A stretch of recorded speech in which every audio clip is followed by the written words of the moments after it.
So originally this video was going to cover engine bay painting from start to finish. However, I experienced my first real setback on this project. Welcome back everyone, and for those of you who are new here, this is my RX-7 project that we're pretty much doing a complete overhaul and restoration on. In this series we'll be going over the entire car, replacing or upgrading almost every component. So far I've pulled the engine, stripped down the front end, and gone over a variety of upgrades and new parts that will be going to the car. If you want to get completely caught up though, I'd love for you to go back and watch the previous episodes.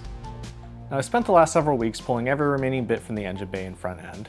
Progress was slower than I'd hoped, having had a birthday to celebrate and a work trip to SoCal for air water at the end of April. While it did suck to lose a couple of weekends working on the car, the air water event was an awesome experience and I got to see a lot of friends and cool cars. I even got to drive my boss's 911, which was both nerve-wracking and eye-opening. It really made me reflect on the types of modifications I want to do to the RX-7. I can definitely say I'm keeping power brakes and will probably elect for a twin disc clutch to keep pedal effort in check. I have arthritis in my left knee from an old sports injury and it's definitely gotten a bit worse over the years. So hopefully keeping the clutch weight down will allow me to enjoy driving the car for longer.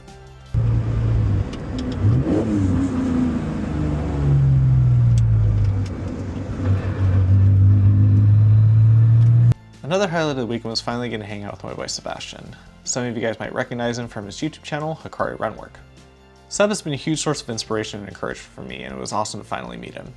If you haven't seen his videos, I highly recommend you check out his channel, which I have linked down in the description. But I digress. Now, I'm no expert on painting in general, and it's been a while since I've done any kind of automotive paint work. However, I was fairly confident I could do a decent job painting the engine bay. You're not gonna believe this because it usually never happens, but I made a mistake. That being said, I forgot how much time and effort prep work can take, especially when you have to scrub off years of oil and grime on top of normal paint prep. I spent well over 24 hours in the last month cleaning, stripping, sanding, and prepping the engine bay for primer. The first step was removing everything possible from the engine bay. All the brackets, clips, and other odds and ends that didn't involve removing the dash.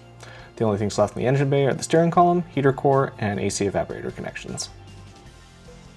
So this is kind of cool. If you ever wonder if these vents are functional or how they work. So there's no venting inside the fender liner, but if you look, there's this ducting that goes. Has kind of an intake here, and maybe something's missing, but it looks like it essentially takes the air from this area of the fender well where the oil cooler should be, kind of has it route up through here through the fender, and this duct feeds it down against the fender through the vent, extracting air, with, I'm assuming, a low pressure zone behind the vent. I don't know actually how functional it is, but it's there, which is cool. Next, I vacuumed up all loose debris and anything else not stuck into the car. This just so happened to include some of the paint that was peeling off because of the brake fluid that leaked from the ABS unit. It's a bit shocking how much dirt can accumulate in places you wouldn't normally look. So if you ever have your fenders off and you gotta clean all this shit up, there's always a ton of crap that builds up in here, but it comes out of these. I think this is where the rainwater drains. I think I got most of it out of that one already, but you can still see a nice amount of dust coming out of this one. So we're gonna finish vacuuming that up, but just an FYI, in case you're curious. And I have no idea what this does. Then the real fun began. Most people recommend you move the car outside to pressure wash the engine bay to clean it. However, my driveway is a hill, so that wasn't gonna happen.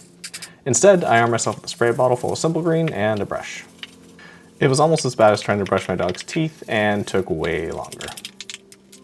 Once I was confident all the stuck on grease and grime was off, I busted out the steam cleaner and went over all the tight nooks and crannies. Then it was time to tackle the trouble spots. There was surface rust built up on the driver's side frame rail where the battery had leaked at one point. Fortunately, a wire wheel and some sanding cleaned this up nicely. We already talked about the area where brake fluid caused the paint to bubble up, but the other spot to address were the headlight housings. The previous owner installed some flush mount headlights and decided to rattle can the frame around them matte black. Now I probably could have just painted over this area, but I had a feeling it wasn't done right and would probably cause issues later. And I think I was right. A light hit from the wire wheel and the black paint just dusted off. It was annoying to go over the whole area like this, but I really don't want to have to deal with paint issues down the line. Once that was done, I scuffed the entire surface down with red Scotch-Brite brads to ensure the sealer primer could get proper adhesion. I ran through a lot of chapters in my audiobook during this stage, but preparation is everything with paint, right? And I'm sure someone in the comments is going to tell me I still did everything wrong. They're probably right, but I'm just hoping all this time and effort pays off. I even took a little extra time to throw together a small makeshift paint booth so I didn't get overspray on everything. I had some cheap wood laying around from an old bed frame I disassembled, and while not exactly my best work, for an hour's worth of time and $0 spent, I was pretty happy with the results. I used a combination of aluminum foil and brown paper bags to mask everything off. I got the aluminum foil tip from watching other people's YouTube tutorials and have to admit it worked pretty well. Now it's pretty easy to work with, and bonus, it's cheap. Though in hindsight I should have gotten some nice heavy duty foil, as the standard stuff is a little fragile and tears easily. I picked up some plastic sheeting off Amazon along with a new drop cloth to catch as much of the overspray as possible. Hopefully this makes cleanup faster and easier later. With everything masked off, scuffed, cleaned, and tack cloth, I was ready to go. I began applying the epoxy sealer and everything started out great. Then about 20 minutes in, I realized I'd made a mistake. I didn't buy enough primer or paint. It was very obvious to me that I wasn't going to have enough after getting through the first can. I was maybe a quarter of the way through and it just wasn't offering the kind of coverage I expected. I had seen multiple videos of people saying 2 to 3 cans was more than enough to do an entire engine bay, and the FD isn't exactly large. Regardless, I definitely didn't have enough. I ran through what I had while trying to figure out what I was going to do. The color I picked for the engine bay wasn't available off the shelf, but at least I could get more primers. There's a lot of 2K epoxy options out there. So I ordered more primer while I came to terms with the fact that I was going to have to wait another 2 to 3 weeks to finish painting the engine bay. 2 days later. While this is a fairly significant setback time-wise, I'm trying to look on the upside. Because I have to wait for paint, the epoxy sealer is set, which means it needs to be sanded before painting. While this sucks, it did allow me to smooth out some of the rust spots I might have otherwise missed. There are also quite a few spots where my spraying skills proved to be less than optimal. Now I've taken the time to smooth some of these out, and hopefully that'll get me a little bit better finish in the end. I'm still not expecting or aiming for any kind of show quality finish, but I do want it to look somewhat presentable. So I'm hoping this extra time spent pays off in the long run. This has definitely been the most trying and disheartening part of the project so far. I didn't originally want to paint the whole engine bay, but due to corrosion from the battery acid and brake fluid leaks, I had to fix it one way or another. I figured while I'm at it, I might as well paint the engine bay a neutral color in case I want to do a color change down the line. While keeping it red might have been a little easier as I might not have had to paint the whole thing, it still would have been a lot of effort. Ambition gets the best of us sometimes though, right? So while I'm a bit discouraged with slow progress, I am hoping that future me is grateful for the effort that I'm putting in now. In case you're wondering, I used 6 full 12-ounce cans of primer to coat the entire engine bay, including the frame rails, crash bar, cowl, and outer frame. Even if I just did the inside of the engine bay and visible frame rails, it would have taken at least 4 cans. So if you're thinking about trying this yourself, make sure to get way more paint than you think you'll need, especially if it's not something that's available over the counter. Also, don't underestimate prep time. While this could have been a little faster if I could have rolled the chassis outside to pressure wash it, the hours spent to properly sand and scuff the whole surface followed by the prep cleaning are significant. Now I'm sure if I had more space and the proper equipment it would have been a little faster as well. But if you're an average DIYer like me, it's probably going to take longer than you think. Another thing to consider is how messy it is. I've painted car parts in the past, so I know how easy it is to make a mess with overspray.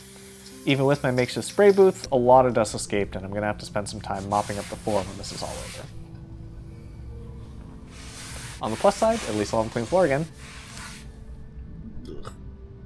I was really hoping to be able to reveal the finished engine bay at the end of this episode, but sadly it'll have to wait a few more weeks. I will be trying to get that one out sooner, but I don't want to rush this part of the build as a mistake now could take a lot of time to fix. On the plus side, some of the new parts I've been waiting on have either been ordered or recently arrived. So I'll go over those in the next episode when we do the paint color reveal and general assessment of how good or bad it went in the end. If you made it this far in the video, I really appreciate you watching. Don't forget to leave a like and subscribe if you've been enjoying the series. It really does help a lot at this point, and I could definitely use the extra encouragement right about now. Again, thank you so much for watching, and I will see you on the next one.